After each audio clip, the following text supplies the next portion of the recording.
ang mga kwento ng pag-ibig, kwento ng buhay at kwento ng pag-asa dito sa Barangay Love Stories. Love Stories.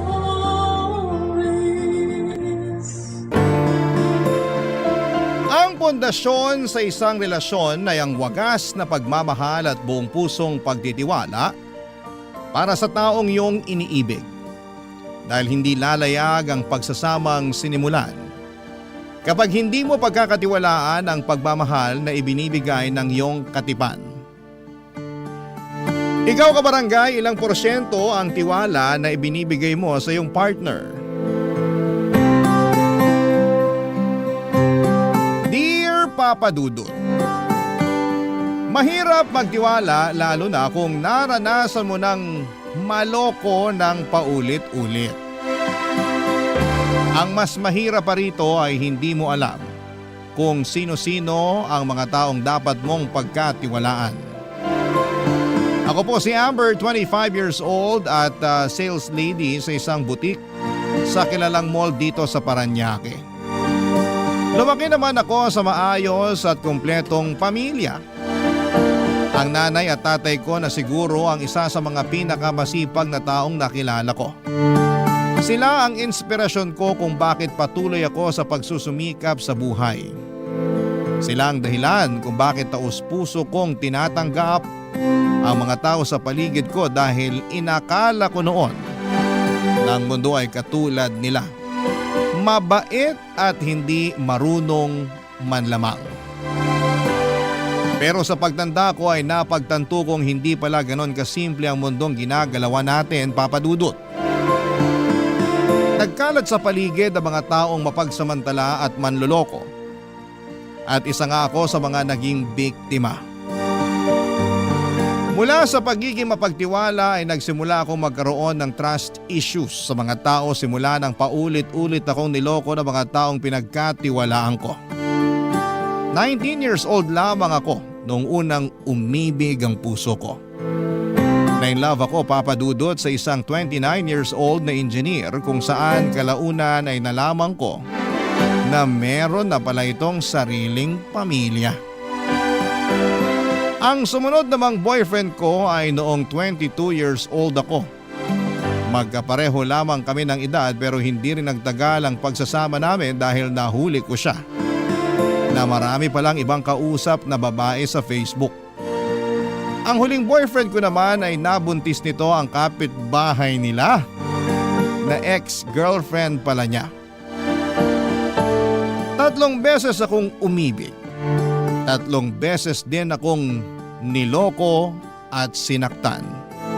Kaya naman simula noon, Papa Dudut, ay naging maingat na ako sa mga lalaking kinikilala ko. Mahirap buuin ang sarili lalo na kung kung ibinigay sa mga lalaking inakala kong aalagaan ako ang pagkatao ko. Kaya naman noong muli akong nakakilala ng bagong lalaki sa buhay ko na si Jude, nag-aalangan man ay sumubok pa rin ako. Pero sa pagkakataong yon, ay dala ko na ang mga aral na natutunan ko mula sa mga nauna kong relasyon, Papa Dudut.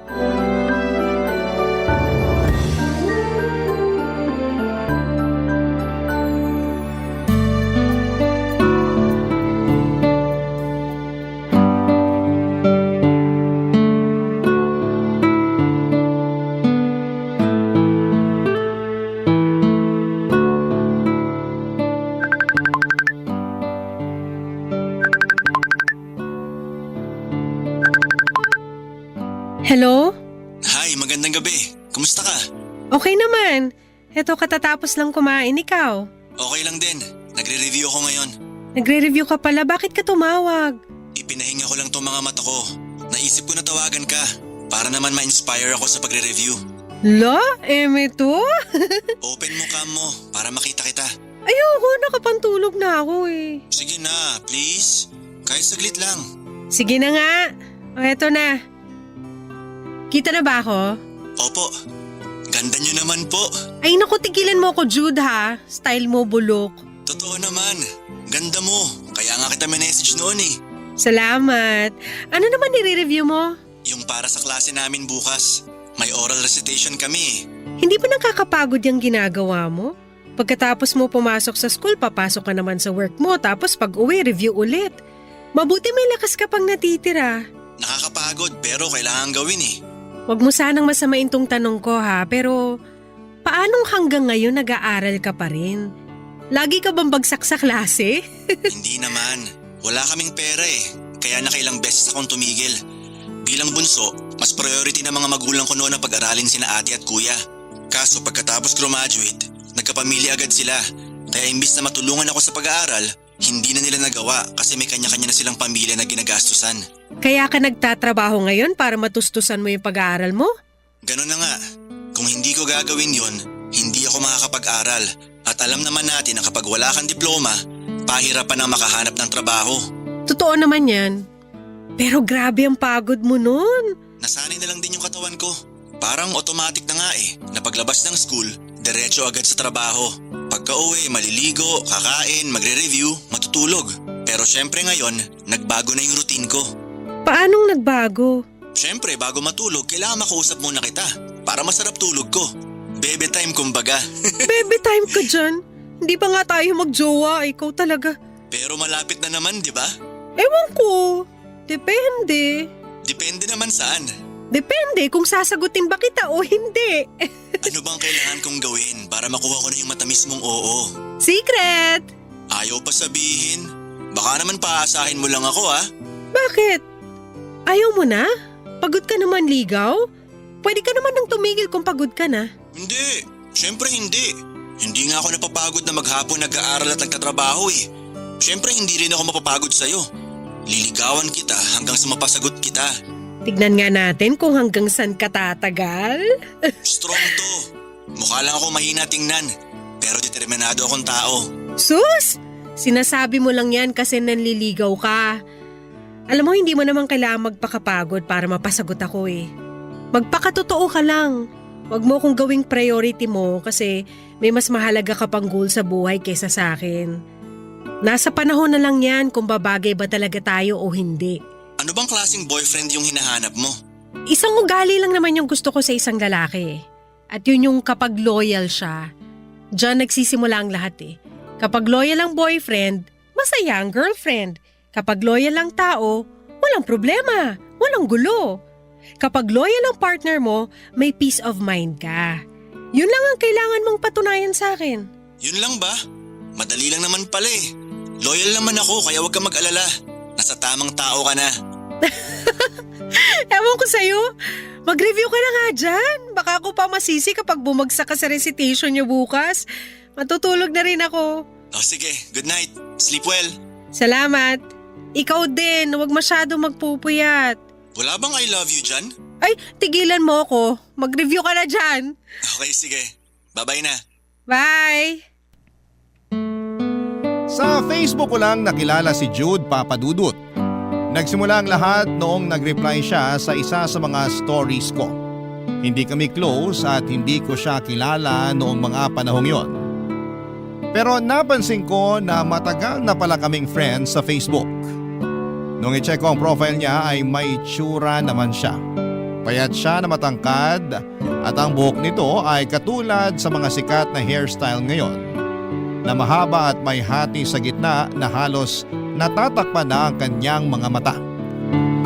Nireplyan ko siya at doon ay nagsimula ang kulitan namin sa social media.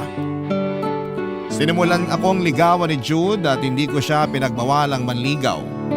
Pero inunahan ko na siya at sinabihan na hindi ako nagpapadalos-dalos pagdating sa pag-ibig. Gusto kong patunayan muna ng lalaki ang sincerity niya bago ko siya sagutin at yun na nga ang ginawa ni Jude sa mga sumunod na buwan. Naging magkaibigan kami habang nililigawan niya ako at ayos lang naman daw sa kanya yon. Sa pamamagitan noon ay mas lalo ko pang nakilala ang binata. Mahiyaing tao si Jude at masyado siyang seryoso sa buhay. Pero kapag kaming dalawa lang ang magkasama, ay lumalabas ang pagiging makulit nito at palakwento. May ugali kasi si Jude na kailangang makaklose muna niya ang isang tao bago siya maging open sa ugali niya. Kabaliktaran nito kapag kausap lamang siya sa chat. Kapag online ay napakakulit niyang tao at hindi siya nauubusan ng pag-uusapan. Hindi nga naglaon ay naging magaan din ang loob ko kay Jude hanggang sa unti-unti ko ring ibinigay ang buong tiwala ko sa kanya. Matapos nga ang ilang buwang panliligaw ay sinagot ko na siya at opisyal ko siyang naging boyfriend, Papa Dudut.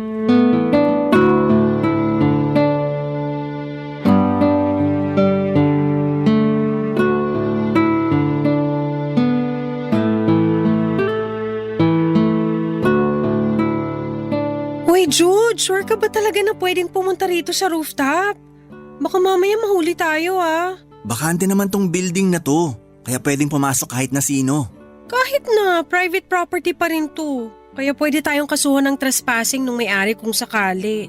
Nagpaalam naman ako sa gwardya. Kumpare ni tatay yung nagbabantay dito, kaya pinayagan tayong makapasok. Tsaka hindi naman tayo magtatagal eh. Manonood lang tayo ng sunset. Kung bakit kasi sa dami ng lugar na pwedeng puntahan, dito mo pa ako dinala sa abandonadong building eh. Mamaya may multo rito ah. Ang tanda mo na, nagpapaniwala ka pa sa mga multo? O bakit? Totoo namang may multo ah. Hindi totoo ang mga multo. Alam mo kung anong totoo? Ano? First anniversary na natin. 1 taon na tong relasyon natin, yun ang totoo.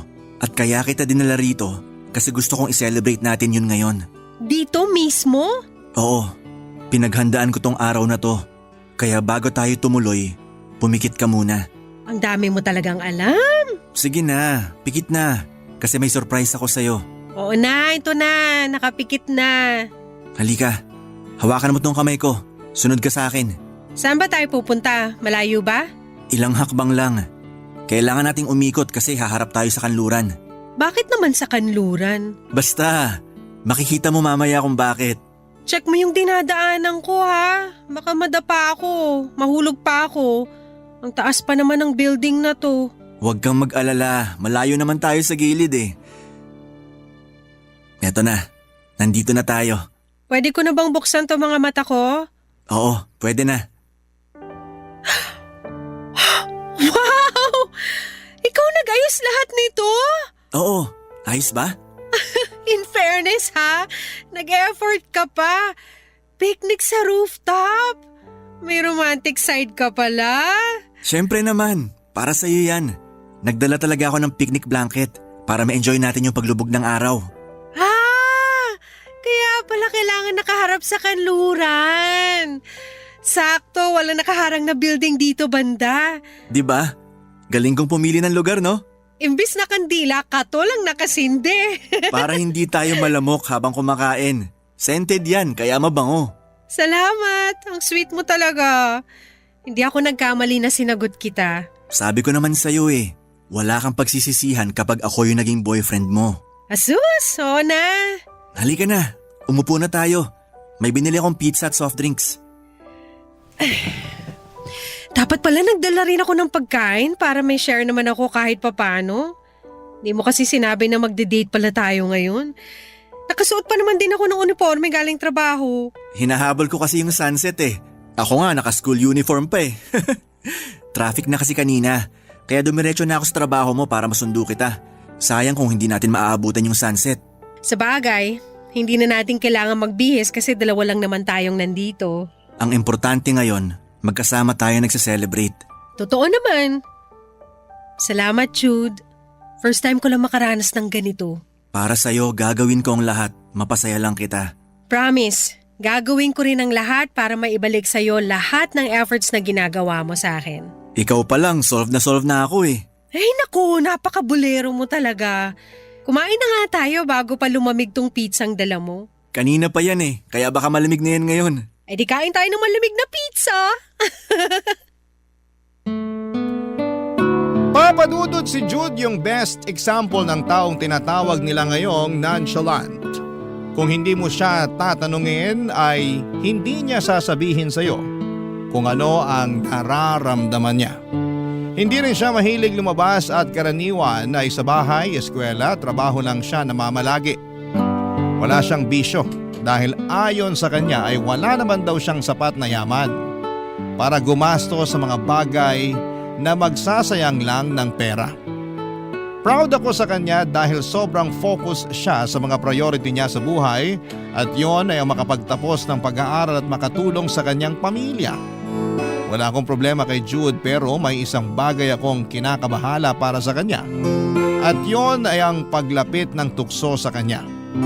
May itsura si Jude at malakas ang datingan nito dahil sa pagiging tahimik at misteryoso niya. Hindi na ako magtataka pa kung marami mang babae ang nagpaparamdam sa kanya, lalo na sa school nila. Sa katunayan ay nakwento sa akin ni Jude na may isang kaklase siyang siniship sa kanya. Very vocal daw kasi yung babae at hindi na sekreto sa buong klase nila na nagkakagusto ito sa boyfriend ko. Kilig na kilig daw yung babae tuwing tinutokso sila sa klase. Kahit na hindi naman siya pinapatulan ni Jude. Aaminin ko na nakaramdam ako ng selos. Medyo na-threat ako sa isiping may babaeng nagkakagusto sa boyfriend ko, lalo na at hindi ko naman siya mabantayan araw-araw. Ganon pa man, Papa Dudut, ay lagi naman akong ina-assure ni Jude na biruan lamang ang mga nangyayari sa eskwelahan nila at never siyang magkakagusto sa kaklase niyang yon. Pero bilang isang girlfriend, Papa Dudut, hindi ko maiwasang mag-overthink lalo na't araw-araw silang nagkakasama at nagkikita. Doon na po ako nagsimulang magkaroon ng trust issues sa nobyo ko ng mga panahong yon, Papa Dudut. Barangay Love Stories. Barangay Love Stories. Papa Dudut, para sa isang babaeng ilang beses nang niloko ng mga kalalakihan, mahirap kalabanin ang isipang mahilig mag-overthink. Simula nung nalaman ko ang tungkol sa babaeng nagkakagusto kay Jude ay lagi na ako nag-iisip ng masama sa boyfriend ko. Kapag mabagal siyang mag-reply ay napapaisip ako kung may iba ba siyang kachat o baka ayaw na ba niya akong kausap kaya hindi siya nagre-reply. Hindi rin ako makatulog sa gabi dahil laging tumatakbo sa isipan ko kung ano ang ginagawa ni Jude after naming mag-usap sa cellphone. Kung natutulog na ba siya kaagad o baka naman may iba pa siyang katawagan. Lagi ko noong tinetest si Jude at hinuhuli kung may ibang babae ba siyang kinakausap. Dumating nga noon sa puntong gumawa pa ako ng fake account at gumagamit pa ako ng peking pangalan at picture ng magandang babae para i-chat siya. Nagpanggap ako na interesado ako sa kanya at nilandi ko siya online gamit ang peking Facebook. Saka lang napanatag ang loob ko nung hindi kinagat ni Jude ang sinet up ko para sa kanya.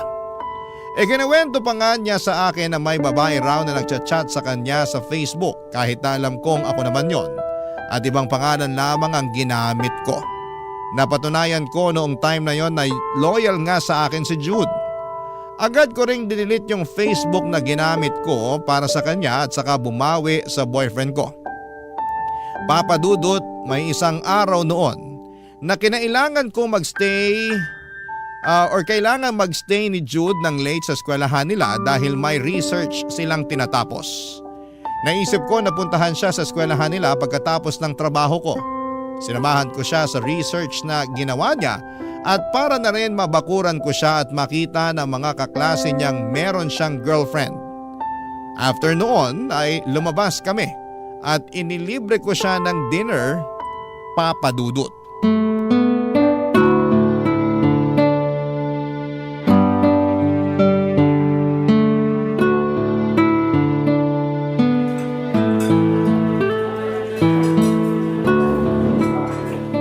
So, kumusta naman ang araw mo? Okay lang. Medyo busy sa school. Daming activities eh. Mabuti na lang pala naisipan kong i-treat ka ngayon para naman kahit papano makapag-relax ka. Salamat pala sa libre. Walang anuman. So after nito, saan ka na? Diretso ka na sa work? Wala akong pasok sa trabaho ngayon. Nagpaalam ako. Bakit? Huy, tinatanong kita kung bakit. Ha? Ano yun? Ang sabi ko, bakit hindi ka papasok sa trabaho mo ngayon? Nag-request ako ng off sa boss ko ngayong araw kasi marami akong requirements na kailangan tapusin. Ah, ganun ba? Requirements ba talaga yung kailangan mong tapusin? O baka naman may ibang tao ka pang kailangang atupagin? Anong ibig mong sabihin? Ewan ko sa'yo. Kanina ka pa dyan sa phone mo. Requirements din ba yan sa school? Habang kumakain tayo, nakatuto ka sa cellphone. Pati ngayon, nakausap kita. Hindi ka man lang makatingin sa akin. Sino ba kasi ang kausap mo dyan? Nag-a-update lang ako sa mga kaklase ko. Para saan naman? Kasama mo na nga sila buong araw eh. Hanggang ngayon sila pa rin ang kausap mo. May group project kasi kami na ginagawa ngayon. Baka tanggalin ako sa grupo kapag hindi ako nakikooperate. Sana pala hindi na lang tayo lumabas. Nakakahiya naman sa'yo. Sobrang busy mo pala masyado. Hindi, okay lang. Mabuti nga to at nakakain na ako. Para pwede na akong dumiretso sa bahay ng kaklase ko mamaya. Ah, talaga? Okay. Psst. At talagang wala kang interes sa akin ngayon, ha? Ano? Sorry, hindi kita narinig. Sandali, re-replyan ko lang tong tanong ng classmate ko.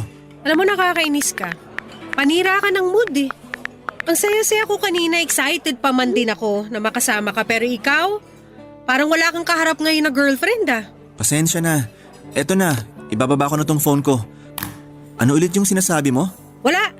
Uwi na lang tayo. Teka, hindi pa ako tapos kumain eh. Ayan kasi, cellphone ka ng cellphone. Dapat kung magkasama tayo, walang gamitan ng phone. Kanina pa ako tapos kumain tapos ikaw hindi ka pa nangangalahati sa kinakain mo. Sorry na. Kailangan ko lang talaga mag-reply kasi ongoing yung paggawa nila sa report namin.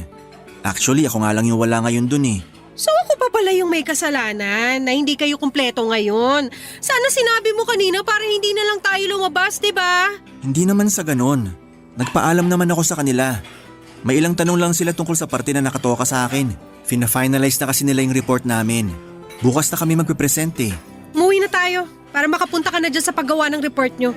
Baka mamaya ako pa sisihin ng mga kaklase mo. Ubusin ko lang to. Sayang yung pagkain eh. Bahala ka dyan, uuwi na ako. Amber, teka lang.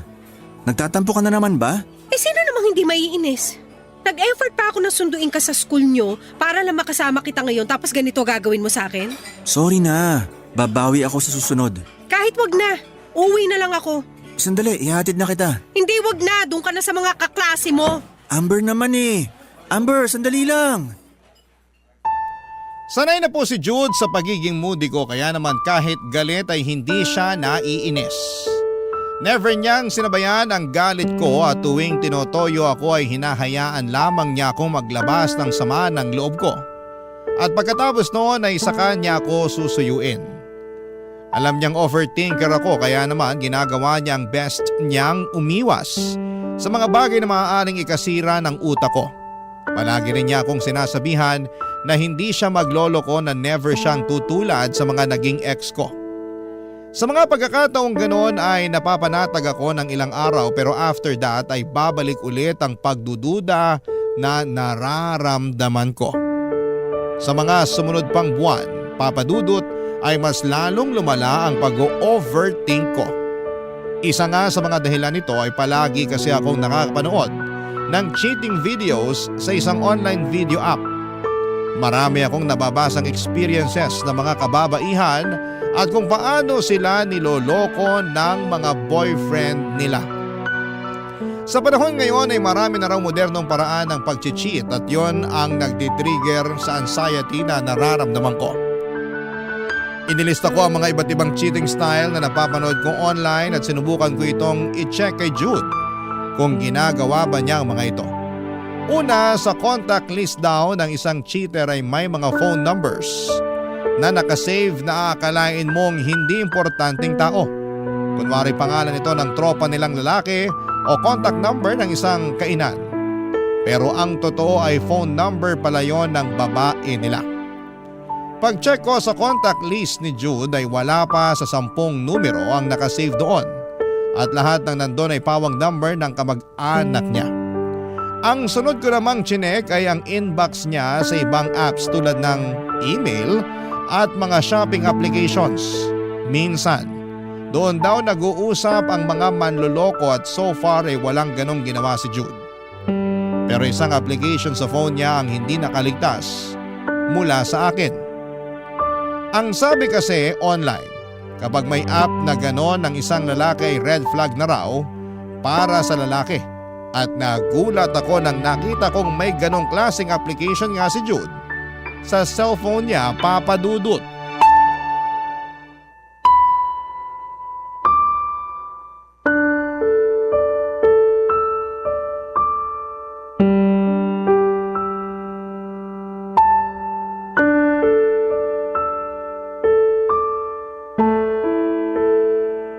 Jude, pahiram ng phone mo. Bakit? Nagcha-charge ako eh. Amin na, saglit lang, may titignan lang ako. Ano ba yun? Ako natitingin. Ibigay mo na lang sa akin. Ba't naman takot na takot ka magbigay ng phone? May tinatago ka ba dyan? Wala. Ano namang itatago ko sa'yo? Oh, ayan. Ano ba kasing titingnan mo? Basta. Anong password mo? Yung dati pa ba? Nagpalit ako ng password. 6699 na yung bago. Bakit ka naman nagpalit? Wala lang. 6, Lagi naman ako nagpapalit ng mga password ko eh. Ano ba kasi hinahanap mo sa cellphone ko? Ba't ka ba tanong ng tanong? Kung wala ka namang tinatago, chill ka lang dyan. Si Amber naman parang ewan eh. I-check mo na naman ba kung may kausap akong ibang babae? Wala kang makikita dyan kasi wala naman akong kausap na iba. Shhh! Manahimik ka. Nagsasayang ka lang talaga ng oras. Ayun! So tama nga yung napanood ko online. Ano yun? Ano namang napanood mo? May app ka rin pala na ganito? Alin, patingin? Ayan. Favorite app daw yan ng mga cheater kasi madaling mag-delete ng convo dyan. Ang sabi sa napanood kong video, messaging app yan ng mga kabit. Sus, nagpapaniwala ka naman sa mga napapanood mo. Kahit i-check mo pa, wala akong ibang kausap dyan. Anong i-check ko kung na-delete mo na yung conversation nyo? Wala akong i-delete na convo kasi wala naman akong kachat sa app na yan. Bakit meron ka niyan? Para saan yan? May Facebook ka naman. Ba't mo kailangan ng ganyan?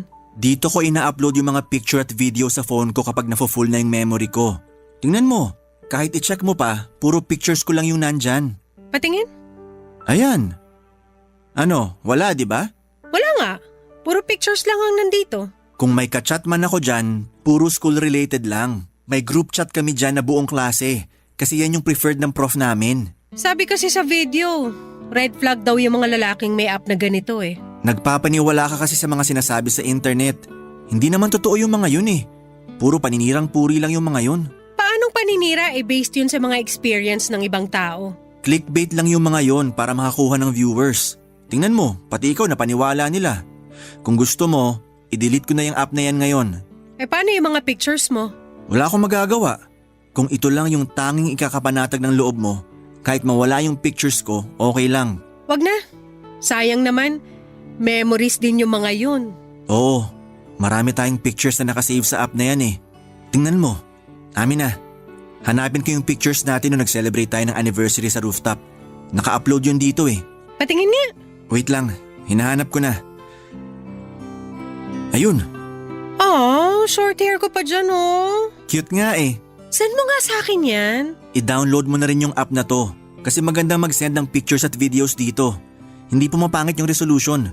Kapag sa Facebook kasi pumapangit yung quality eh. Sige, da-download ko yan. Send mo sa akin lahat ng pictures natin Sige, no problem.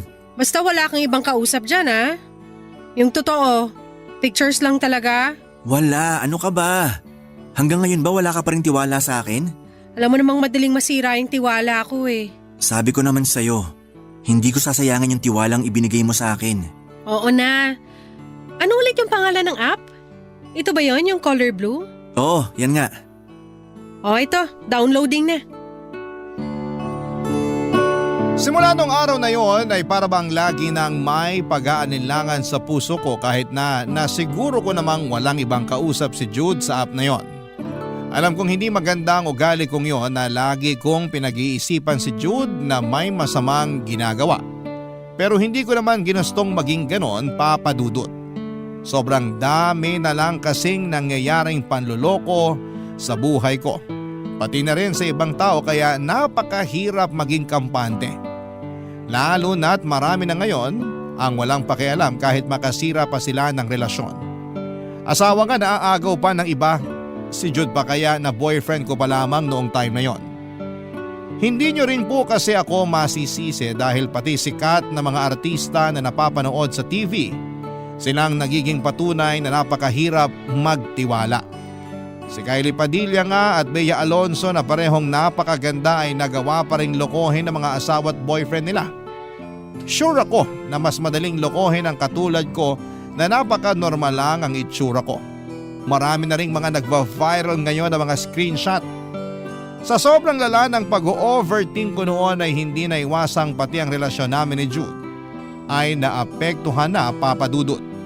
Aminado naman ako na may pagkakataong nakakasakal na ako sa relasyon namin dahil ang dami kong gustong ipagbawal kay Jude para lamang mapanatag ang kalooban ko. Nariyan, Papa Dudut, na pinablock ko sa kanya ang mga babaeng nagchat-chat sa kanya. Hindi ko rin siya pinapasama sa mga outing nila kasama ang classmates niya dahil nga natithreaten ako sa kaklase niyang nagkaka-crush sa kanya. Marami akong ipinagbawal kay Jude pero sa kabila noon ay nagulat ako kasi tumatalima naman siya sa mga ipinag-uutos ko. Kahit nga minsan ay sumosobra na ako. Ganon pa man, kahit naging sunod-sunuran na si Jude sa mga gusto ko, ay hindi pa rin nawala ang masamang kutob ko. Kaya naman noong panahong yon, isang bagay ang naisip kong gawin, Papa Dudut. Barangay Love Stories. Barangay Love Stories. Papa Dudut, nanonood lamang ako noon ng mga video online nung dumaan sa feed ko ang video ng isang babaeng gumagawa ng mga loyalty test. Dahil sa ginagawa niya ay maraming lalaki ang napapatunayang niloloko pala ang mga girlfriend nila. Ang sistema magpapanggap ang babae na itatago na lang natin sa pangalang Nina. Magkukunwari siyang interesado sa lalaki at lalandiin niya ito sa utos na rin ng mga babaeng gustong ipa-loyalty test ang kanya-kanyang nobyo. Kapag kumagat ang lalaki at nakipag-meet kay Nina, ay sa kanya i-video ang mga pangyayari at ipapadala niya ito sa girlfriend na nagpapa-loyalty test para may pruweba ang ginagawa nilang panluloko. Dahil sa kanya ay maraming relasyon ang nasira dahil lang hindi makapagpigil ang mga lalaking sineset up niya at nalulungkot ako tuwing may babae na namang pinaibig lang tapos ay lolokohin din pala. Hindi nga ako makapaniwalang napakaraming lalaki ang kumagat sa pain ni Nina. Maganda rin naman kasi siya kaya naiintindihan ko kung bakit willing ang mga lalaking mag-cheat para lamang sa kanya. Ang hindi ko lang magets ay kung bakit napakadali para sa mga lalaking yon na lokohin ang mga girlfriends nila. Ilang araw ang lumipas ay nainganyo rin akong ipa-loyalty test si Jude, Papa Dudut. Matagal na panahon ko itong pinag-isipan dahil natatakot ako sa maaaring resulta ng test na yon.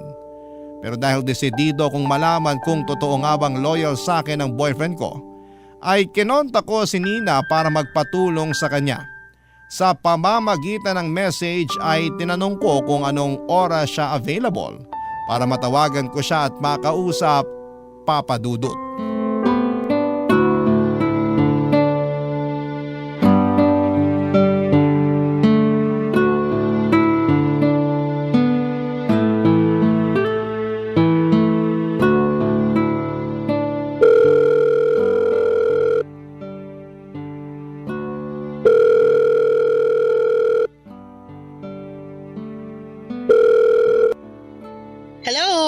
Hello, magandang gabi Nina. Ako si Amber. Ako yung nag-message sa'yo kaninang umaga. Oo. Ikaw yung nagtatanong tungkol sa loyalty test na ginagawa ko, diba? Oo, ako nga yun. Napanood ko kasi yung mga video mo pati na rin yung mga nahuhuli mong cheater. Mas lalong lumala tuloy yung pag-overthink ko dahil sa mga napapanood ko. Gusto mo rin bang magpa-loyalty test? Kung pwede sana. May bayad ba siya? Wala, libre to. Wow, talaga? Oo. Gusto ko lang talaga makatulong sa mga kapwa ko babae kasi naranasan ko na rin maloko eh. Ang goal ko lang naman is ilabas yung baon ng mga lalaking hindi makontento sa iisang babae. Nakakatuwa naman. Alam mo, marami kang babaeng natutulungan dahil sa ginagawa mo. Pero wala bang catch? Wala bang kapalit tong pagtulong mo sa akin?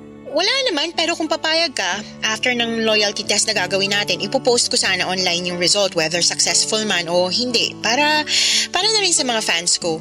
Oo, okay lang basta wag mo lang ipakita yung mga pangalan namin. Walang problema sa akin yun. Yun lang naman yung hinihingi kong kapalit, wala nang iba. So ano, go ka? Oo, ipapa-loyalty test ko sana yung boyfriend ko, si Jude. Bakit mo naman naisip na ipatest siya? May hinala ka ba na nambababae siya? Hindi ko alam kung hinala ba yung tawag dito sa nararamdaman ko eh. Ilang beses ko na siyang hinuhuli pero wala talaga ako makitang ebidensya na naglolo ko siya eh. Wala siyang ibang kachat na babae. Umiiwas naman siya sa mga taong nagpaparamdam sa kanya pero ewan ko kung bakit parang may laging bumubulong sa akin na may ibang ginagawa yung boyfriend ko. Parang hindi ko alam yung word eh. Gut instinct? Oo, ganun nga. Parang ganun yung nararamdaman ko. Naku girl, trust your instincts kasi, 'di ba? Sabi nga nila na mas malakas ang intuition ng babae kaysa lalaki. Kung tingin mo may mali, malamang may mali nga. Kaya nga kita kinontak eh, para matapos ng lahat. Paano bang gagawin natin? Madali lang. Imi-message ko lang siya. Makikipagharutan ako sa kanya tapos kapag nakuha ko na yung loob niya, sasabihan ko siya na type ko siya. Minsan sila yung mag-i-invite na imita ko pero kung hindi nila gagawin yun, ako yung magfa-first move. Ang goal natin is kung aamin ba siya na may girlfriend ba siya habang ini-entertain niya ako. Kung i-deny ka niya, first red flag na yun. Pangalawa, kung willing siyang makipag-meet sa akin for, alam mo na, isang bagay lang naman ang ginagawa kung bakit nagkikita ang babae at lalaki. So kung nangyari yun, second red flag na yun. Kapag nakadalawa na, tatanungin kita kung okay na bang ebidensya yun para sa'yo. Kung gusto mong mag-stop na, ibablock ko na siya. Then after that, ikaw nang bahala sa boyfriend mo. So, chat-chat lang tapos meet. Oo, ganun na nga yung mangyayari. Ano, okay lang ba sa'yo yun? Okay lang. Kailan ka magsisimula? Kung gusto mo kahit ngayon na, ano ba yung Facebook niya? Ime-message ko sa'yo mamaya. O sige, may tip ka ba sa akin kung paano ko siya i-approach? Hindi siya masyadong makwento sa simula, lalo na kapag hindi ka niya kilala. Pero kapag gumaan na loob niya sa'yo, magiging madaldal na yun. Mahilig siya sa anime. Kunin mo kuliti niya sa pamamagitan nun. Sakto, marami akong knowledge tungkol sa anime. Otaku rin ako eh. Easy na lang to para sa akin. Okay, sige. Ikaw nang bahala. Kinakabahan ka ba? Medyo. Baka kasi hindi maganda yung kalabasan ng loyalty test na to eh. Natatakot ako na baka masaktan ulit tong puso ko. Huwag kang matakot. Kung hindi siya kumagat sa pain, di maganda. Pero kung naisip niya magloko, good riddance siya, girl. Mas maganda yung mas maaga mong malaman. Balitaan mo na lang ako kung ganon. Alright, I got you, girl. Huwag kang mag-alala. Agad na ginawa ni Nina ang trabaho niya. Gamit ang personal account niya sa Facebook ay nag-message siya kay Jude. Hindi raw pinansin ni Jude ang unang chat nito at natuwa ako dahil mukhang hindi talaga siya interesado kay Nina. Pero 3 araw ang lumipas, nagulat ako noong nag-update sa akin si Nina. Nag-reply na raw si Jude sa chat niya. Lumubog ang puso ko noong nabasa ko ang chat sa akin ni Nina. Ang kwento niya sa akin ay busy daw sa school si Jude kaya siya late nag-reply. Isinet niya sa akin ang lahat ng screenshot ng usapan nila ni Jude at mas lalong sumakit ang dibdib ko. Noong nakita kong umabot ang usapan nila hanggang madaling araw. Noong gabing nag-uusap sila ni Nina ay nakapag-usap pa kami ni Jude sa tawag. Maaga siya nagpaalam dahil matutulog na raw siya pero hindi pala totoo yon. Dahil after naming mag-usap ay si Nina naman pala ang sunod niyang kinausap. Casual topics lang naman ang naging usapan nila ni Nina. Hindi mo ito maiisipan ng mali siya dahil parang getting to know ang nangyari sa pagitan nila. Tinanong ako ni Nina kung gusto ko pa bang ituloy ang plano namin. Umuo ako, Papa Dudut, kahit na medyo nasasaktan na ako ng mga time na yon. Ang sunod na tinanong ni Nina ay kung may girlfriend na ba si Jude. Inamin ito na may girlfriend na nga siya. Nagkunwari si Nina na gusto niyang landiin si Jude kahit na may girlfriend na ito, Papa Dudut, pero hindi na raw nag-reply sa kanya si Jude. Sa halip ay blinak na siya or hindi na sila nakapag-usap pa. Nakahinga ako dahil naging successful ang ginawa naming loyalty test ni Nina. Dahil doon ay napatunayan kong loyal nga sa akin si Jude. Pinasalamatan ko si Nina at bilang kapalit ay ipinost naman niya sa account niya ang isa na namang successful loyalty test na ginawa niya. After that ay hindi na ulit kami nag-usap pa ni Nina. Dumaan ng ilang linggo at panatag na ako sa relasyon namin ni Jude. Pinagkatiwalaan ko na siya at lahat ng pagdududa at pag-aalinlangan sa puso ko ay inalis ko na. Ganon pala ang feeling kapag buong buo ang tiwalang ibinibigay mo sa boyfriend mo. Kaso nga lang, habang pauwi na ako sa trabaho noon ay isang kaibigan ang nag-message sa akin. Nakita raw niya si Jude sa food court ng isang mall na may kasamang babae. Kinabahan ako sa nabasa ko at agad kong pinuntahan ng mall na tinutukoy ng kaibigan ko. Nagpunta ako sa food court at doon ay nakita ko nga si Jude na may kasamang babae. Walang iba kundi si Nina. Naggalit ako at nanlumo sa nakita ko. Gusto ko na sana silang sugurin that time, Papa Dudut, pero may mas maganda akong naisip na gawin. Inilabas ko ang cellphone ko saka ko tinawagan si Jude para hulihin sila ng harap-harapan, Papa Dudut.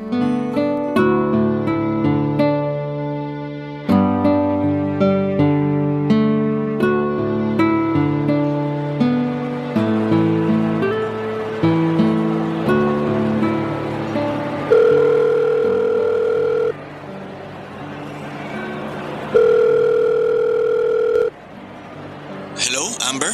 Napatawag ka. Busy ka ba? Labas tayo? Pasensya na. Nandito pa ako sa school ngayon eh. May tinatapos pa ako. School? Pero bakit parang ang ingay naman dyan? May event kasi rito kaya medyo maingay. Maraming tao. Sorry talaga, busy lang. Bawi na lang ako sa sunod. Ganun ba? Sayang naman. Gusto ko sanang kumain ngayon eh. May gusto akong puntahan na food court sa mall. Ganun ba? Bukas na lang kung gusto mo. Hindi, okay lang. Ako na lang pupunta. Actually, naglalakad na ako ngayon papunta sa food court na sinasabi ko. Nasa labas ka? Saan banda? Dito lang. Malalaman mo kung saan in 3, 2, 1. Hello? Amber? Hello? Pinatay ko na yung tawag. Amber? Ba't pa tayo mag-uusap sa cellphone kung pwede naman tayong mag-usap ng personal, 'di ba? Anong ginagawa mo rito? Ako yung tinatanong mo kung ano yung ginagawa ko rito? Hindi ba dapat ikaw yung tinatanong ko niyan? Akala ko ba nasa school ka? Busy ka, di ba? Sa bagay, totoo nga naman. Busy ka sa ibang babae. Hi, Nina! Amber, Nagkakamali ka ng iniisip. Magpapaliwanag ako. Hindi eh. Tama yung iniisip ko. Huwag mo na subukang lumusot pa kasi huling-huli na kita. Susubukan mo pa akong utuin eh. Kaibigan ko lang si Nina. Nagkakilala kami sa Facebook. Nagpapasama lang siya sa akin kasi... Tama na. Huwag ka na magpaliwanag pa. Kailangan ko magpaliwanag para hindi mo ma-misinterpret tong nangyayari. Wala ka na ipapaliwanag, Jude. ako yung magpapaliwanag. Totoo yung sinabi ni Jude, walang mali siya tong pagkikita namin. Nagpasama lang talaga ako sa kanya kasi... Isa ka pa. Ano to? Loyalty test extended version? Di ba nga binlock ka na ni Jude? Hindi ba dapat wala na kayong contact kasi yun yung usapan? Na after ng loyalty test, wala nang communication. Yun lang ang trabaho mo, Nina. I-check mo lang kung gaano ka-loyal yung boyfriend ko sa akin. Hindi mo trabahong agawin siya sa akin. Loyalty test? Anong loyalty test? Teka, magkakilala kayo? Paano nangyari yun? Kinausap ako ni Amber na i-message ka, nalandiin ka kasi gusto niyang ipa-loyalty test ka sa akin. Ano? Totoo ba yun, Amber? Nagdududa siya sa loyalty mo sa relasyon niyo kaya kinunsyaba niya ako. Huwag kang mag-alala, nakapasa ka naman sa test dahil blinak mo ko eh. Pero after ilang araw, in-unblock mo ko saka ka nag-message ulit sa akin. Nag-usap tayo ng ilang araw tapos nagpasama akong kumain sa labas kasi wala akong kasama at pumayag ka. Yun ang nangyari, Amber. Bakit? Wala ka bang ibang kaibigan na pwedeng sumama sa'yo? Kailangan sa boyfriend ko talaga? Sa bagay, kung ganyang ahas, wala talaga mananatiling kaibigan sa'yo. Sandali lang. Sinet up niyo ako? Anong trip to, Amber? Oo, sinatap kita kasi hindi ako mapanatag. Ang mali ko, nagtiwala ako sa babaeng Makaterin pala. Ano bang tingin mo sa akin, Amber? Bakit ba hirap na hirap kang pagkatiwalaan ako? Ikaw pa talaga yung may ganang magalit sa akin. Sinubukan kong pagkatiwalaan ka, Jude. Ginagawa ko naman yung best ko pero hindi ko alam kung bakit laging may bumubulong sa isip ko na wag masyadong magtiwala. Ngayon alam ko na kung bakit. Totoo nga yung mga nararamdaman ko. Ito na mismo. Ginawa mo na yung ikinakatakot ko. At ikaw naman, Nina, ganito na ba ang bagong style ng mga ahas? Kunwari gumagawa ng loyalty test, tapos kapag naghiwalay yung magjowa, ikaw sasalo sa boyfriend nila? Grabe ah! High-tech na rin pala ngayon, pati pa nga agaw. Amber, hindi ganun yun. Wala naman... Sa'yo na si Jude kung gusto mo. Amber! Sa ginawa mong pagsisinungaling, never nang babalik yung tiwala ko sa'yo. Araw-araw na akong mag-iisip ng masama at hindi magiging healthy yon para sa akin. Kung nagawa mo magsinungaling sa akin ngayon, magagawa mo pa ulit yon sa mga susunod na araw. Kaya mas mabuti pang itigil na lang natin to para hindi mo nang kailangan magsinungaling. Maganda nga kasi hindi ko na rin kailangan mag-overthink. Amber naman! Balik na kayo sa ginagawa nyo. Good luck sa inyong dalawa. Amber, sandali lang!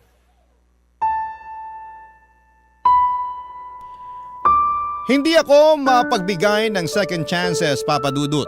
Kapag niloko ako ng isang tao ay wala ng rason-rason at nakikipaghiwalay agad ako. At ganoon na nga ang ginawa ko kay Jude. Nakipaghiwalay ako sa kanya matapos niya akong lokohin. Totoo yata na sa panahon ngayon ay mahirap nang makahanap ng forever.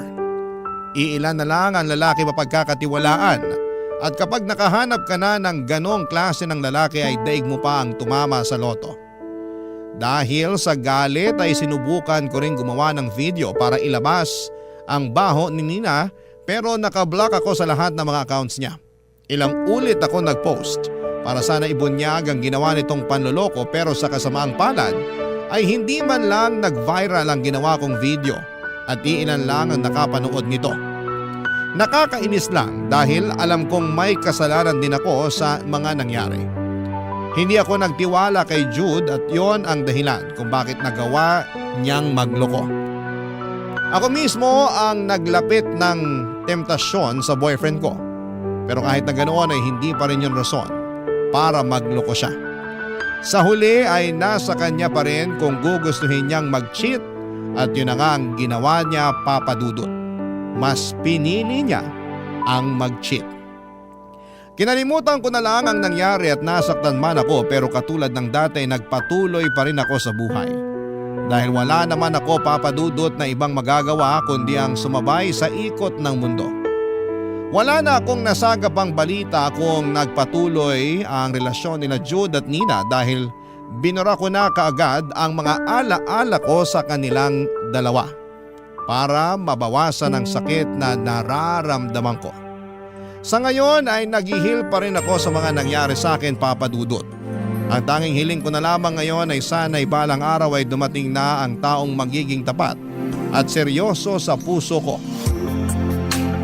Ito po ang kwento ko at maraming salamat, Papa Dudut, and God bless ang inyong kapuso at kabarangay forever, Amber.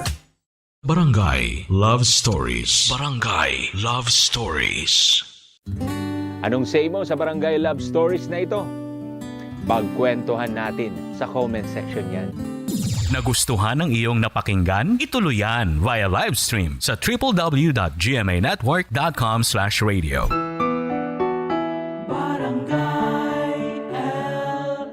In Mega Manila, 97.1. Forever!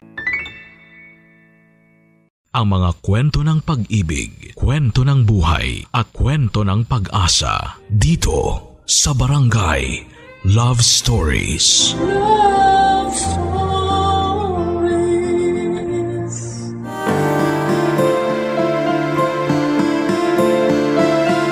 Ang pagiging handa sa pag-ibig ay wala sa tagal ng panahon. Maaring ito'y nasa karanasang pinagtibay noon upang makapagbigay ng isa pang pagkakataon. Ikaw, kabarangay, paano mo masasabi na handa ka na muling umibig? Dear Papa Dudut, magandang araw po sa inyo at sa mga nakikinig sa programa ninyo ngayong araw. Palagi ako nakikinig ng mga kwento sa Barangay Love Stories sa radyo. At kailangan nga lang ay natutunan ko na rin pong mag-Facebook at nalaman ko na pwede rin palang makinig doon ng live. Tawagin niyo na lamang po ako sa palayaw kong tasing. 80 anyos na at isa na rin pong byuda. Taga-Tarlac po ako at nangyari itong kwento ko 10 taon na ang nakakalipas. 30 anyos pa lamang ako noon nang masangkot sa isang aksidente ang asawa at nag-iisang anak ko. Hanggang ngayon, kapag ipinipikit ko ang aking mga mata ay parang bumabalik ako sa nakaraan. Para bang yung sakit kahapon lang nangyari. Kumikirot pa rin, lalo na sa tuwing sasapit ang karawan ng aking mag-ama. Imbis na maghanda ako ng spaghetti, pansit at cake ay tanging 2 puting kandila lang ang inihahanda ko sa altar, kung saan ay nakalagay ang mga larawan nilang dalawa. Taon-taon na ganoon ang ginagawa ko at kahit ngayong 4 na dekada na ang lumipas ay hindi pa rin ako napapagod na gawin yon. Hindi na ako nag-asawa pa, Papa Dudut. Nakontento na lamang ako noon sa pag-aalaga ng mga halaman. Nakabili nga rin ako ng lupa na pinagpatuyuan ko ng apartment na pinapaupahan ko hanggang sa kasalukuyan. 2 duplex house ang ipinagawa ko para parentahan. Doon ako kumukuha ng panggasto sa araw-araw at pang-maintenance ko na rin sa mga gamot ko. Yun ang naisip kong negosyo hindi lang dahil sa pera kundi para na rin may nakakasama ako kahit papaano.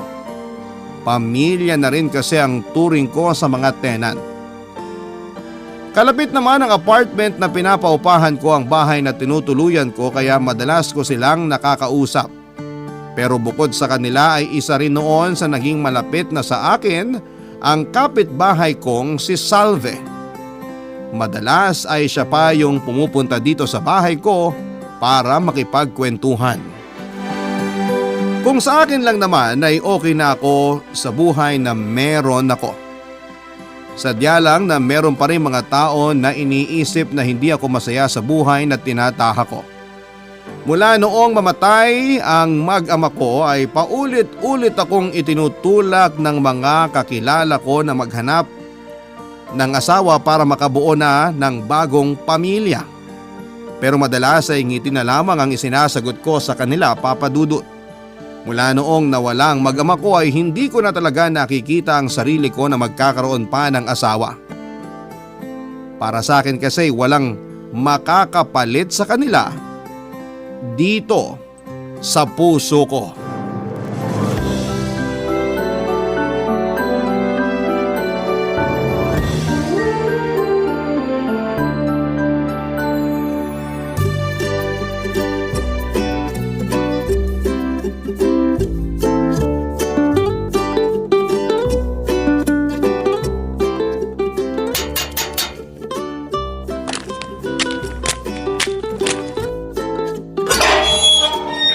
Magandang araw. Pwedeng magtanong? Ano ho yon?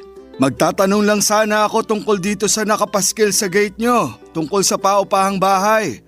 Meron daw kayong 1-bedroom na apartment? Oo, meron. Sino bang titira? Ako lang.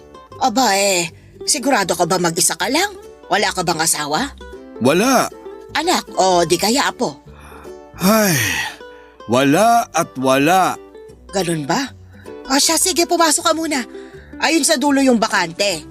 4 lang kasi yung unit na pinauupahan ko. Sakto yung isang bakante sa hinahanap mo. Gusto mo bang makita muna? O sige, para habang naglalakad tayo makapag-usap pa tayo. Anong usap yung sinasabi mo? Aba hindi ba natin pag-uusapan kung magkano yung upa? Yung sa kuryente at tubig din. Yun naman pala Halika, sumama ka sa akin at ipapakita ko sa iyo yung bakanteng apartment. Magkano ba yung renta? Kung mag-isa ka lang pwede kong ibigay ng 9,000. Di pa kasama yung kuryente o yung tubig doon. May sarili kang kontador. 1 month advance, 1 month deposit. May 1,000 ring deposit para sa kuryente at tubig Bawal mag-alaga ng hayop kasi baka masirang mga halaman ko. Plantita ka pala. Anong plantita? Hindi mo yun alam? Abay, saang planeta ka ba galing? Sira ulo ka pala kaya nga nagtatanong yung tao. Ikaw naman, di mabiro. Mabilis ka talagang tatanda niyan. Hindi mo na lang kasi sagutin ng diretso yung tinatanong ko. O siya, sige. Sasagutin na. Ang ibig sabihin ng plantita, yung mga babaeng mahilig sa halaman. Paglalaki naman, plantito. Ayos ba? Sus, daming pautot. Pwede namang sabihin na lang na plant lover. Napakaseryoso mo naman masyado. Gayahin mo ko. Kahit 71 na nakakasabay pa sa mga bagets. Oh, nandito na tayo. Pwede bang tumalikod ka muna? Ha? Bakit naman ako tatalikod? Kukunin ko yung susi. Saan mo naman kukunin? Sa bra ko. Pambihira naman Eto, tatalikod na. Bakit mo naman kasi nilalagay dyan yung susi nitong unit? Kita mo namang matanda na. Inaasahan ko na lagi na may magtatanong tungkol dito sa bakanting apartment. Kaya para di na ako magpabalik-balik sa bahay para kunin yung susi, di dinadala ko na lang palagi.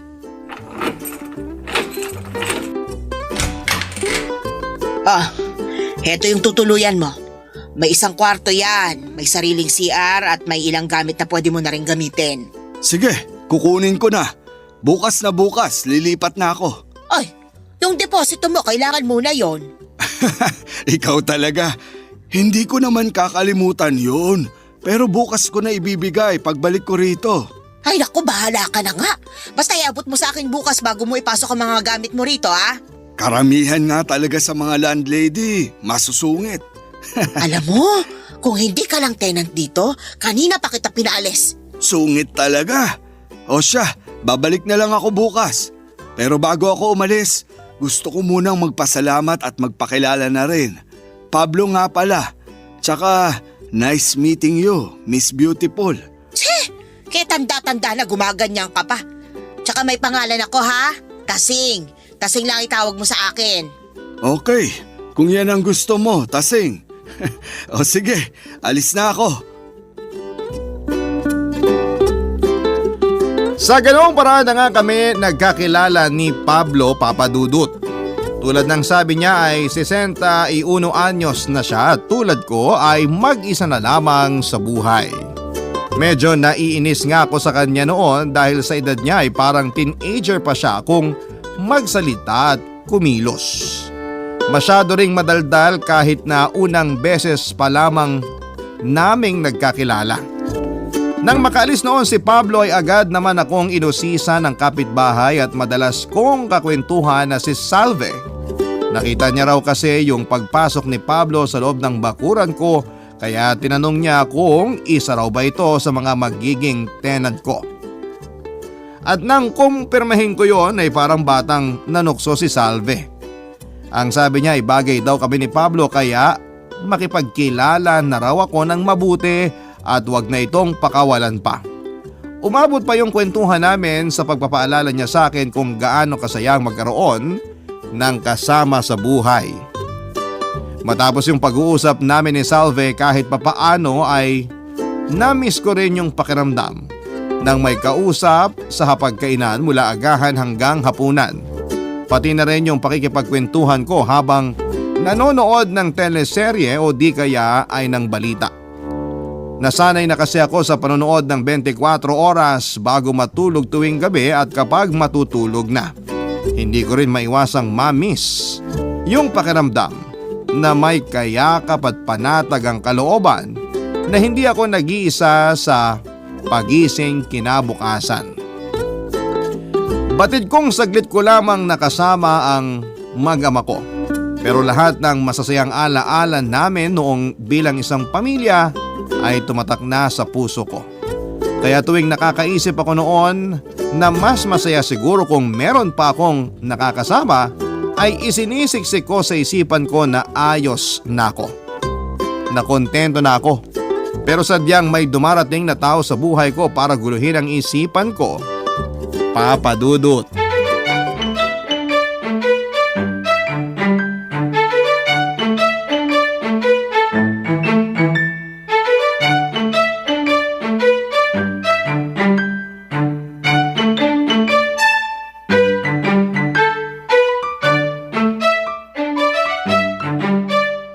nga pala yung deposito ko sa renta, tsaka sa tubig at kuryente. Ay, salamat. Sige, pwede mo nang ipasok ang mga gamit mo dyan. Siya nga pala, nakalimutan kong itanong. Mag-isa ka lang din ba dyan sa bahay mo? At bakit mo naman inaalam? Nako, kung may bala ka man loob, wala ka makukuha. Mas matanda pa sa'yo mga gamit ko ron. Ultimo telebisyon, hindi pa ako bumibili ng bago. To naman, dami agad sinabi. Tinanong ko lang kasi mukhang wala ka nga talagang kasama.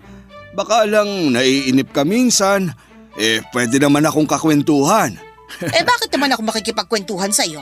Para mas makilala natin yung isa't isa. Hindi ko kailangan ng kakwentuhan. Suplada, ganyan na ganyan yung tipo ko sa babae. Yun bang masarap galitin araw-araw?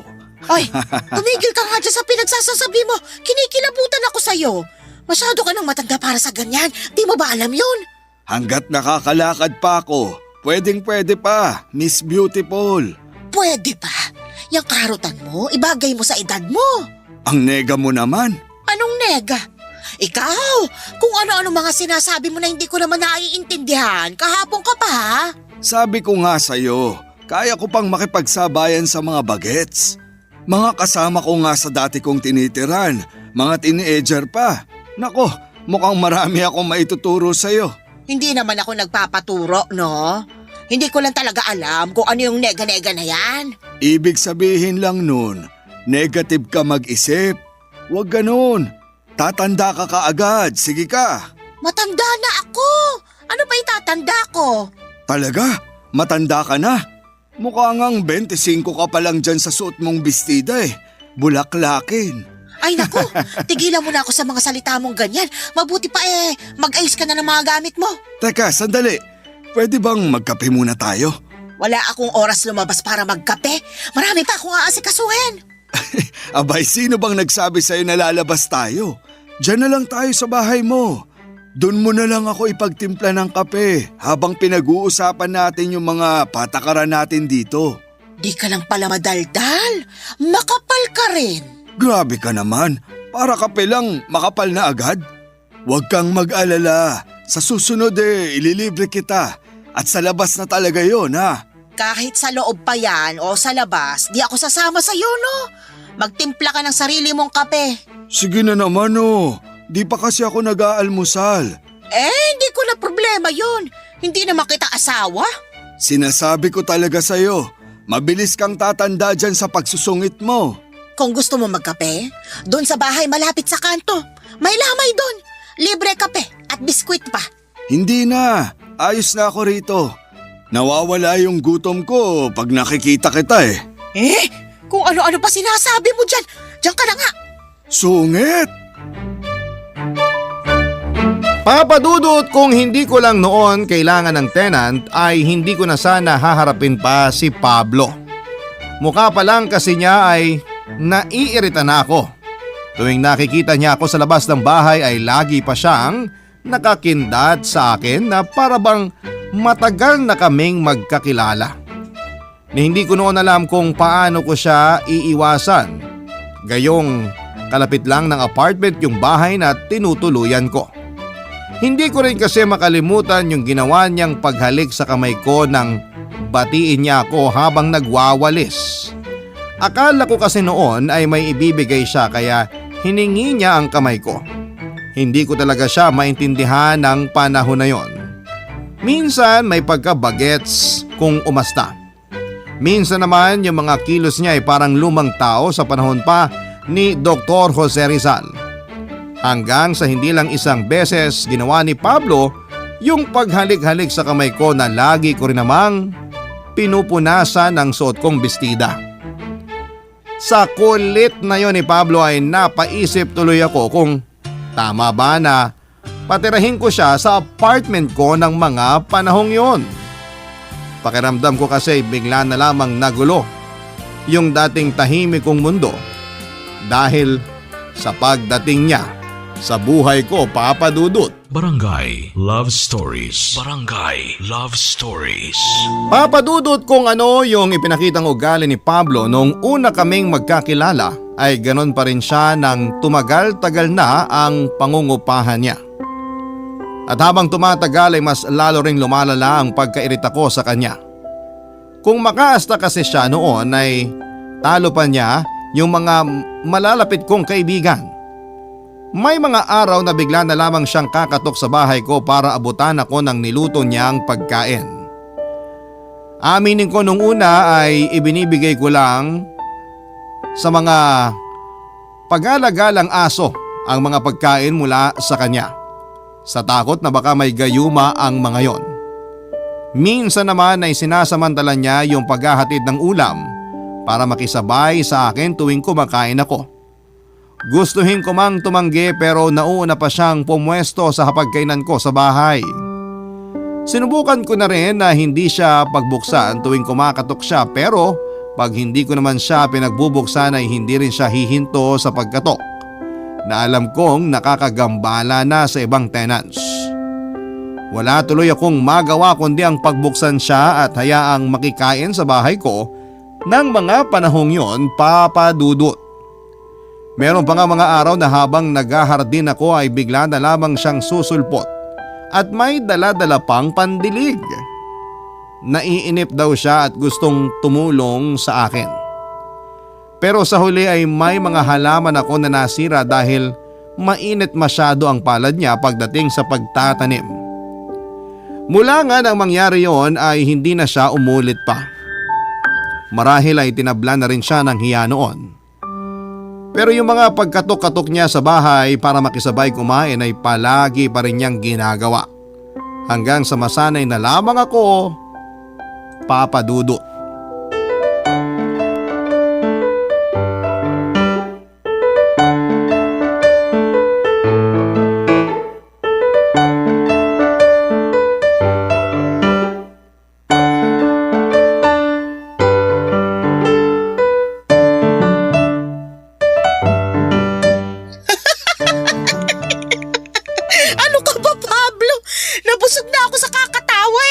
Sayang naman tong tinola na niluto mo, halos di ko nagalaw. Maganda yan. Tumawa ka lang ng tumawa para bumata ka pa. Bumata pa ako? Ha? Ibig kong sabihin bumata pa lalo. Nako, tanggap ko ng edad ko, no? Di mo na kailangan pagaanin ng loob ko. Pareho lang naman tayo na tanggap na yung edad. Mabuti nga't umabot tayo sa ganito di ba? Tama, yung iba dyan, 60 pa lang himlay na. Kaya nga dapat, sulitin pa natin yung mga natitirang taon ng buhay natin. Hindi natin dapat inaaksaya yung bawat sandali. Yun bang marami pa tayo na ibang pwedeng gawin? Gaya ng ngumiti at tumawa hanggang di na kaya ng tiyan? At makipag-date. Ha? Makipag-date, sabi ko. To naman, parang nabingi agad nung narinig yon. Sobrang tagal na ba nung huli mong narinig yan? Parang di na kasi tanggap ng sistema mo. Hindi naman sa ganon. Di ko lang maintindihan kung bakit naisip mo na pwede ka pang makipag-date sa edad mong yan. Bakit naman hindi? Kasi nga matanda ka na. Sus, porke ba may edad na bawal nang makipag-date? Tao pa rin naman ako Tayo, hanggat humihinga pa, nakakaramdam pa rin tong puso natin. Kaya pwede pa. Ang bawal kapag namilit ng ide-date. Yung tipong tututukan mo na ng balisong para lang samahan ka. Ikaw talaga, kung ano-ano yung naiisip mo. Pero, hindi ba nakakahiya yun? Sa edad mong yan, dapat nasa bahay ka na lang, hindi nakikipag-date.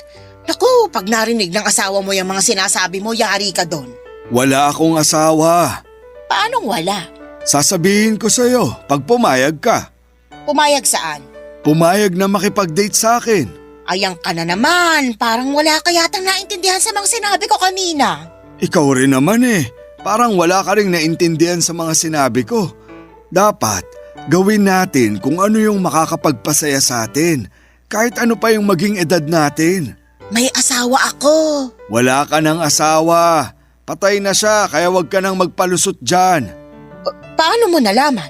Hindi ka naman siguro maglalagay ng picture ng asawa mo sa altar na may kandila kung buhay pa siya, hindi ba? Pero may asawa pa rin ako.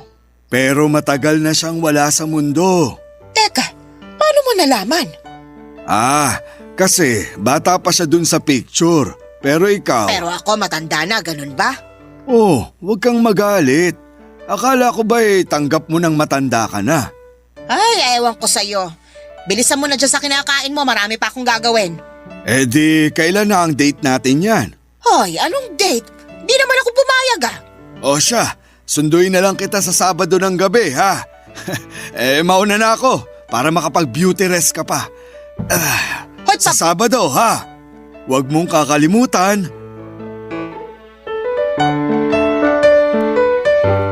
Napailing na lamang ako nang umalis si Pablo na punong-puno ng pag-asa na sisipot ako sa date na gusto niyang mangyari. Kakaiba rin talaga yung si Pablo, Papa Dudut. Noon lang kasi ako nakakilala ng ganong klase ng tao. Matapos kong iligpit ang mga pinagkainan namin ay pumasok na rin ako noon sa kwarto ko para simulan ang paglilinis.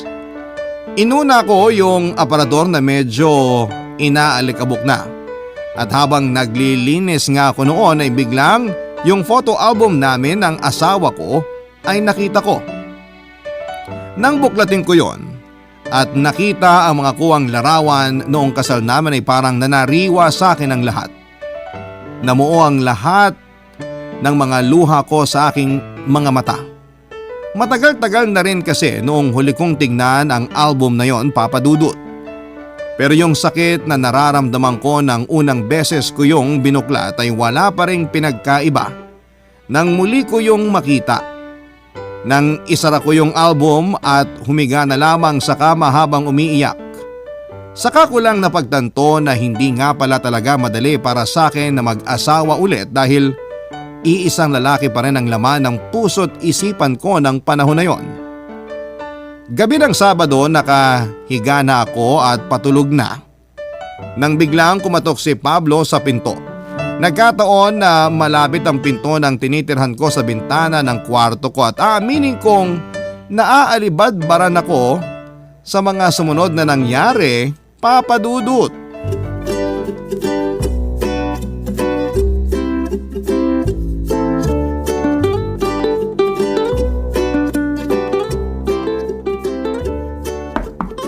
Tao po! Tasing! Nandito na ako! Ano ba yung Pablo na yan? Talagang seryoso sa date na yun eh. Oras na ng pagtulog. Miss Beautiful!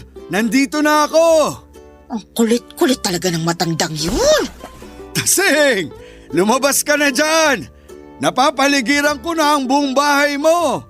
Kapag hindi ka lumabas dyan, di ko babayaran upa ko sa susunod na buwan! At nagawa pang mag-eskandalo, nakakahiya. Malamang gising ng mga tenant ko nito. Tasing! Yoo! Alam ko, gising ka pa! Sabado ngayon! Huwag kang ulyanin! Date natin ngayon! At malamang pati mga kapitbahay ko gising na rin. Humanda kang lalaki ka. Tasing! Hoy Pablo! Kahit engkanto magigising sa pagsigaw mo! Magtigil ka nga dyan, nakakahiya ka! Di ka kasi sumasagot kaya sumigaw na ako. Tsaka di ako titigil hanggat di ka lumalabas para to pa rin yung date na ipinangako mo. Nahihibang ka na ba? Hindi ako pumayag! Hindi ba? Wala ka naman magagawa. Nandito na ako. Nakaistorbo na ako bakit di ka pa mag-ayos? Sama ka na sa date natin. May picnic basket na ako rito Ayoko, manigas ka dyan. Pag hindi ka talaga lumabas dyan, hindi lang ako sisigaw. Haharanahin pa kita. Buisit ka! Ayaw mo talaga? O sige, sisimulan ko na Oo siya, sige na. Lalabas na ako. Basta tumahimik ka na dyan. Nakakabulahaw ka na sa mga tenant ko. Di ka na nahiyang kulubot ka.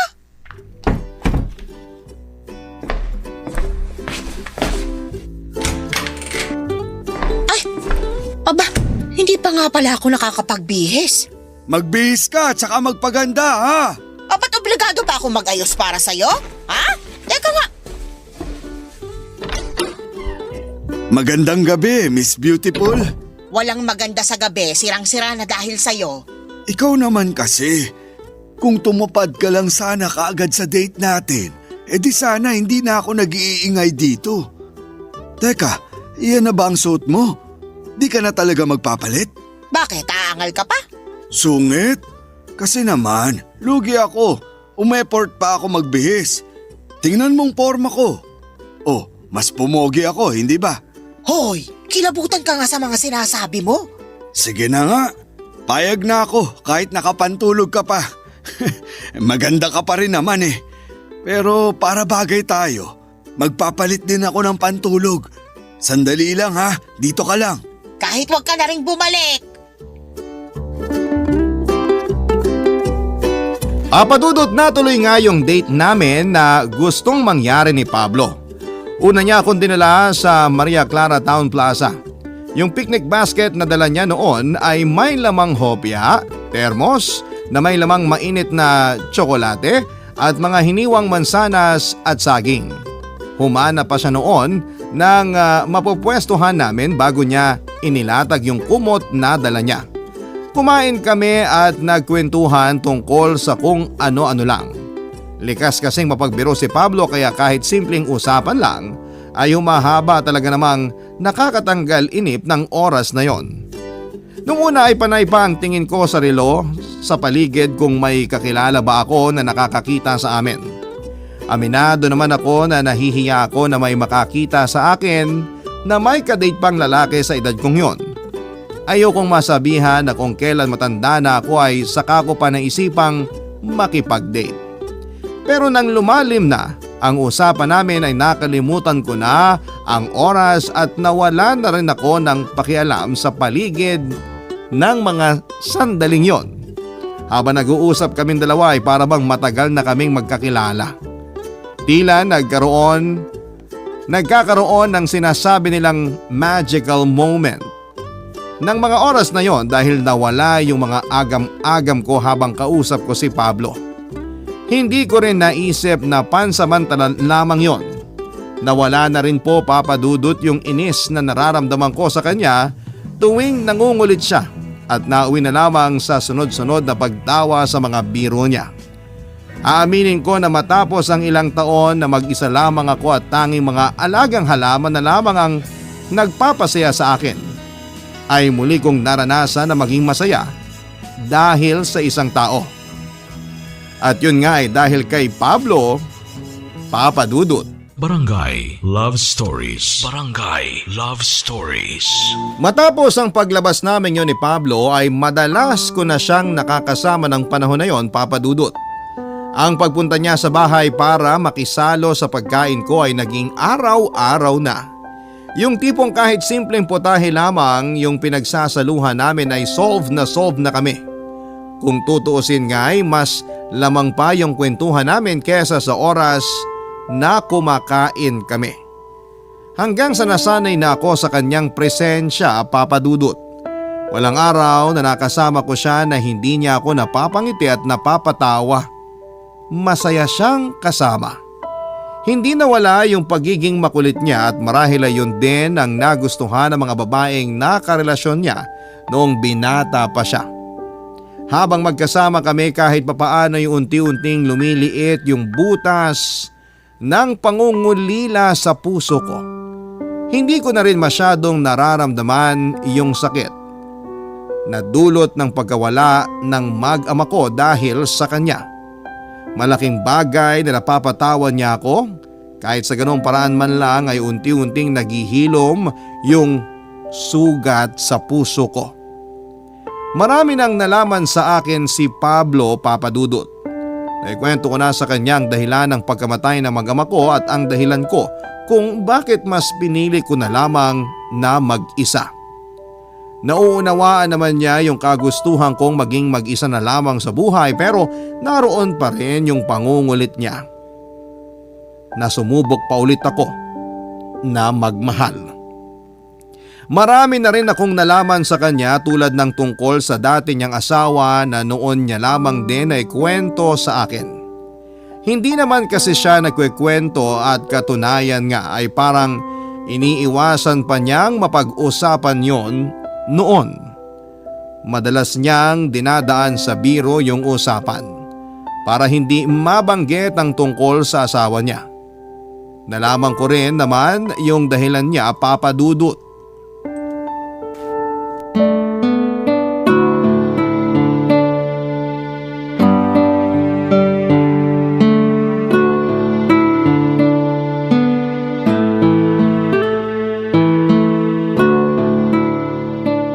dami ko nang nakwento sa'yo. Ikaw naman, yung asawa mo, ano ba talagang nangyari sa kanya?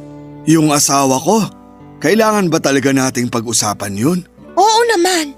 Naikwento ko na nga yung sa amin ng asawa ko eh.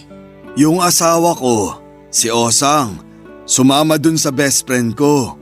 Bata pa lang kami, magkaibigan na kaming 3.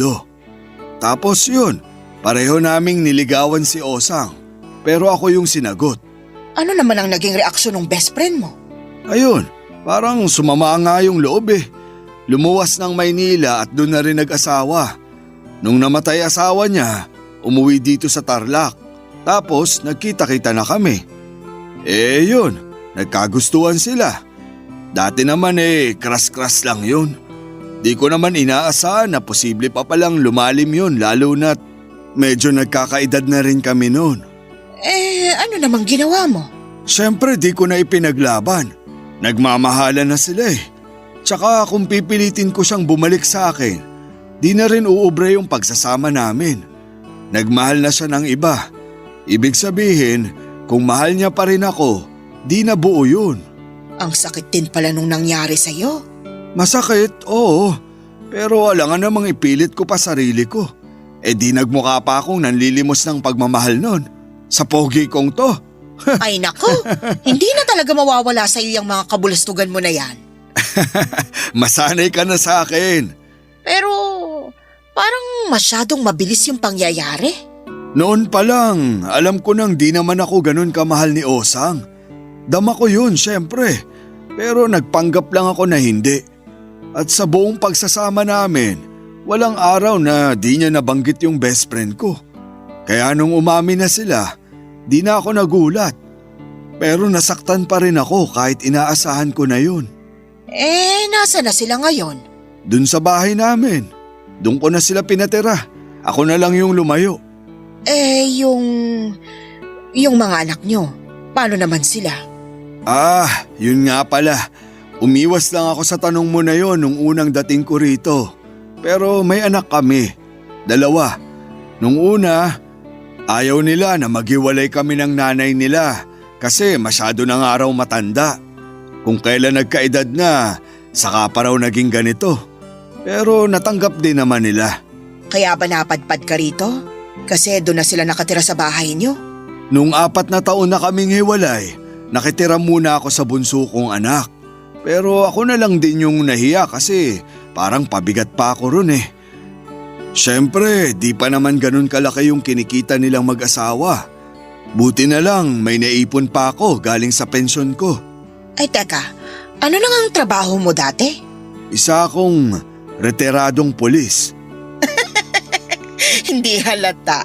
Sa kulit mong yan? Seryoso rin naman ako pagdating sa trabaho. Kahit nga wala sa trabaho, napakaseryoso ko pa rin. Pero lahat naman ng tao may tinatagong kulit. Di ko naman akalain na sa'yo ko pala ulit mailalabas to. Ulit? Kanino ka pa ba nang ulit dati? Siyempre, sa mga apo ko. Kaya nga sabi ko sa'yo, kaya ko pang makipagsabayan sa mga bagets.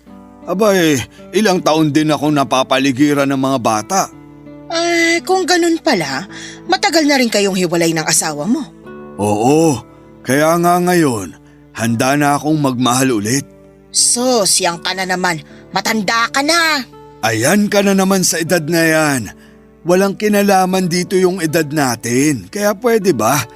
Karapatan nating gawin yung mga gusto natin at hanapin yung saya kahit punong-puno na tayo ng mga uban. Ay nako, sige, bahala ka. Magmahal ka ulit kung yan ang gusto mo. Magpapaalam sana ako sa'yo eh. Para saan? Magpapaalam ako na mahalin ka. Mahal na kasi kita, Tasing. Sa sinabing yon ni Pablo ay para akong naputulan ng dila papadudot. Hindi ko alam yung isasagot ko sa kanya.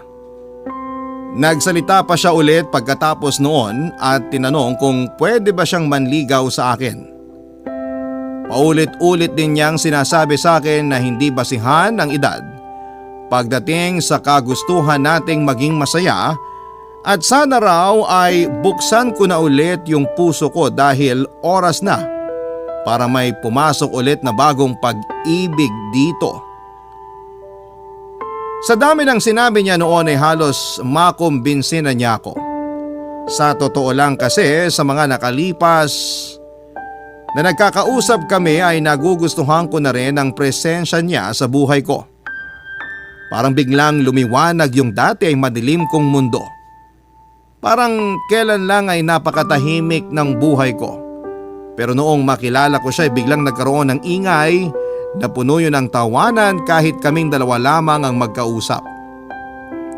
Ngunit hindi ko rin maiwasang mag-isip kung sapat na bang dahilan ang mga nangyari para muli kong buksan ang puso ko, Papa Dudut. Sabi ko sa kanya noon ay bigyan niya ako ng 1 linggo para mag-isip.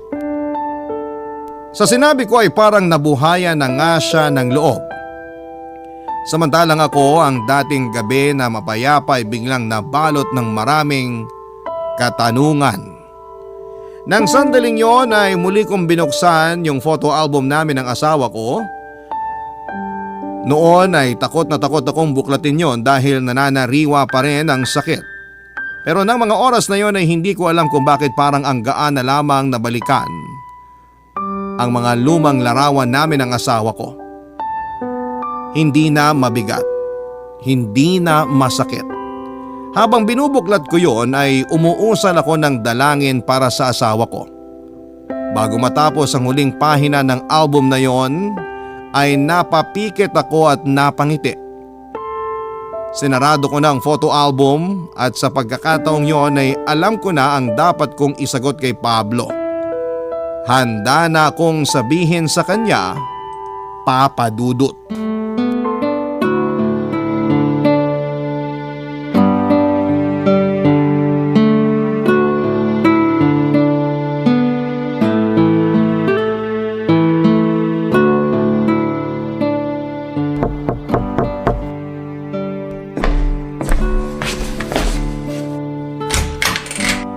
Oh, Tasing! Ikaw naman yung naligaw dito sa apartment ko. Tuloy ka. Salamat. Upo ka muna. May gusto ka ba? Kape, tubig? Wag na. May gusto lang kasi akong sabihin sa'yo.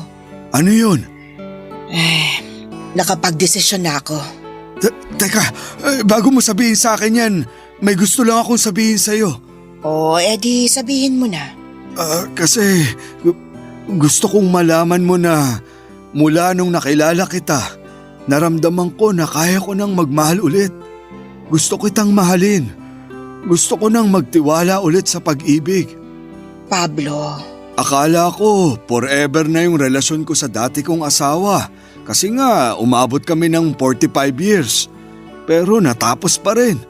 Kaya naniniwala ako na wala sa kanya yung forever ko. Sa tingin ko, sa'yo talaga. Pablo, aaminin ko, nitong mga nakaraan, napasaya mo na ako. Sobra. At ikaw lang yung nakagawa nun sa akin mula nung nawala yung asawa ko. Ikaw rin. Napasaya mo ko ng sobra. Tama yung sinabi mo sa akin na wala sa edad yung pagiging masaya. Na hindi pa huli ang lahat para sa atin kahit na ubanin na tayo. Sa dami ng mga nagsabi sa akin noon, sa'yo lang ako naniwala. Sa'yo lang ako nagtiwala. Salamat. Kaya ang desisyon ko, hindi. Hindi na ako magmamahal pang muli, Pablo. Ha? Akala ko ba? Akala ko rin eh.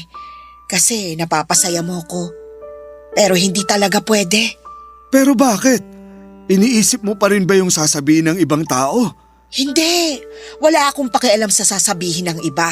Noon ko pa natutunan na hindi pakinggan ang mga opinyon nila sa buhay ko. Bakit ganun? Akala ko talaga. Ay. Dati, takot ako na buksan yung photo album namin ng asawa ko kasi sobrang lungkot yung nararamdaman ko tuwing nakikita ko yung mga picture naming dalawa. Pero kagabi, nung binuksan ko yon, wala na yung sakit. Kasi sa wakas, tanggap ko na eh. Tanggap mo naman na pala eh. bakit di mo pa rin ako magawang pagbigyan? Hindi porke tanggap ko nang wala na sila, pagbibigyan na kita. Magkaiba yun. Oo, napasaya mo ako pero hindi ko ramdam na mahal na nga kita. Siguro mahal kita pero bilang kaibigan lang. Alam ko sa sarili ko na buong buhay ko, minsan lang ako umibig ng totoo. At yun sa asawa ko lang. Bakit di mo ako subukan? Pwede mo namang pag-aralan na mahalin din ako. Kaya kong maghintay. Pasensya ka na pero hindi na magbabago yung desisyon ko. Ang totoo, matagal ko ng desisyon to. Mas naging maliwanag lang ngayon. Wala na ba talagang paraan para maging handa ka ulit magmahal? Kapag kontento na ang isang tao, wala nang makakabali noon, Pablo. Pero gusto kitang pasalamatan dahil muli kong naranasan yung kung paano maging masaya. At magiging masaya ako kung magiging kaibigan kita. Papa Dudut, sinubukan pa rin akong ligawan ni Pablo pero paulit-ulit ko siyang tinanggihan at pinapaunawa na hindi ako ang babaeng para sa kanya. Dahil nakalaan na ako sa iba at yon ay sa asawa ko. Sa una ay nagkailangan kaming pareho at namiss ko ang pagkatok-katok niya sa bahay tuwing tanghali para makisabay sa pagkain pero nauunawaan ko rin naman siya. Bumalik ako sa dati kong ginagawa mula sa pagiging landlady hanggang sa pag-aalaga ng mga halaman. Lumipas ang ilang buwan at muli ko namang narinig ang pagkatok ni Pablo sa bahay at may dala pa siyang tinola. Hindi na namin muling pinag-usapan ang mga nangyari. Yung pagkatok at pagpasok niyang muli sa bahay ko ay senyales na tanggap namin na hanggang doon lamang kami. Landlady niya ako, tenant ko siya, kasabay ko siya sa pananghalian, kakwentuhan, kaibigan at baka nga yun lamang kaming dalawa. Hanggang magkaibigan lamang. Malaki ang pasasalamat ko kay Pablo dahil maraming bagay na naging malinaw sa akin mula noong dumating siya. At dahil sa kanya ay hindi na ako takot na buklatin muli ang mga ala-ala namin ng mag-ama ko. Laking pasalamat ko talaga na pumasok siya sa buhay ko at nadagdagan ako ng isa pang kaibigan. Yun yata ang forever namin. Forever na magkaibigan. Magkaibigan pa rin kami ni Pablo hanggang sa ngayon at sa pagkakataong ito ay mas nauunawaan na namin ang isa't isa. Masaya na kami at kontento na sa pagiging magkaibigan lamang. Hanggang dito na lamang po ang kwento ko, Papa Dudut, at maraming salamat po sa inyo at sa Barangay Love Stories. Pagpalain sana kayo palagi and more power sa programa ninyo. Ang inyong forever kapuso at ka-barangay Tasing. Nagustuhan ng iyong napakinggan? Ituloy yan via live stream sa www.gmanetwork.com/radio. Barangay LS 97.1 Forever